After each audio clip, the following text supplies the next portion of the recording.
You're watching Oklahoma's Channel 8, KTUL-TV, Tulsa. And now, Oklahoma's News 8 at 5 with Charles Ely, Leanne Taylor, meteorologist Travis Meyer, and Bob Healy with sports. And now, live, Oklahoma's News 8 at 5. Coverage you can count on. This is a day of preparations and reunions. Friends, family, and all those involved in the aftermath of the Oklahoma City bombing get ready for the one-year anniversary. Good evening, and thank you for joining us. Tonight, we have extensive team coverage from Oklahoma City on the road to recovery. We begin tonight with Leanne Taylor. She joins us live with News Star 8 in Oklahoma City. And Leanne, what is the mood tonight on the eve of this very important anniversary? Well, Chuck, we arrived here about 2 o'clock this afternoon and had a chance to kind of walk around and see some of the sites that we had seen basically a year ago, actually to get a lot closer than we've ever been able to get before. And the mood is very somber. It's very quiet. People are very nice. They look at you, they respond, but they almost don't want to break the silence. It's almost like being in church. It's very sacred ground around the bombing site. As you can see over my shoulder, they have cordoned off particular areas for tomorrow morning ceremonies at the Murrah bombing site, but people are still making the trek here to get close, to feel pay their tribute to the people who were killed here and certainly to the survivors and the family members. And tonight we want to begin our newscast with a look at one of the family members of one of the victims.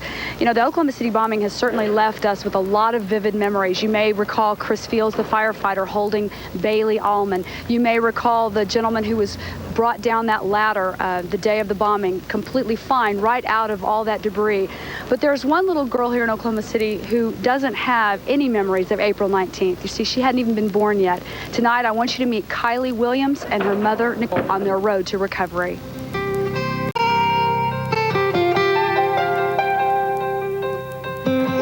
That's her favorite toy. Kylie Williams is a happy little girl. She's about to turn 9 months old. But the past year has not been easy for Kylie's family. Her father, Scott, was killed in the Oklahoma City bombing. I guess the only way to describe it would be to say it's been a nightmare. You know, every day I wake up and I think, you know, is this a bad dream? You know, and then I have to face reality. Nicole was 6 months pregnant when Scott was killed. She remembers the morning of April 19th. She spoke with Scott about 8 o'clock. An hour later, he was gone.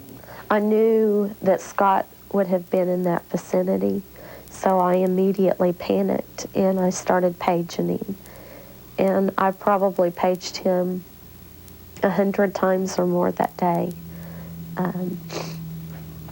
And when he didn't call me back within a couple of hours, I knew in my heart he was gone. Nicole and Scott had dreams. They had a new home, their whole lives ahead of them, and they were expecting little Kylie. Mama.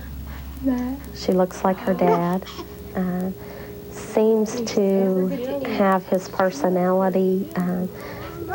I guess one thing that really reminds me of him is when he woke up in the mornings, he was happy. You know, he jumped out of bed and was just ready to go. And she wakes up in the morning with a big smile on her face. So I guess, you know, that is a lot like her dad, too.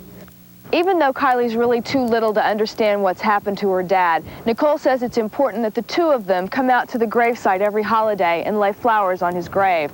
She says she'll make this visit as long as she can. He was full of life. He loved life. He loved people.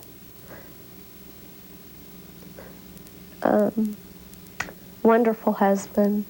Would have been a wonderful father. He was just a great, great guy. It's her 6-month picture. Nicole has put together a scrapbook of memories, the first for her and her daughter. She says having a part of Scott with her has made the difference. I guess the main thing that has helped me has been my daughter. Before she was born, I didn't have a reason to get up in the mornings, and she gave me that reason. Nicole surrounds her home and her life with good memories of Scott, memories she hopes will remind her daughter of the father she never knew. I tell her every day that her dad loves her and that he's watching over her. Kylie will turn 9 months old this Friday. She was born July 19th. That was 3 months to the day after the bombing.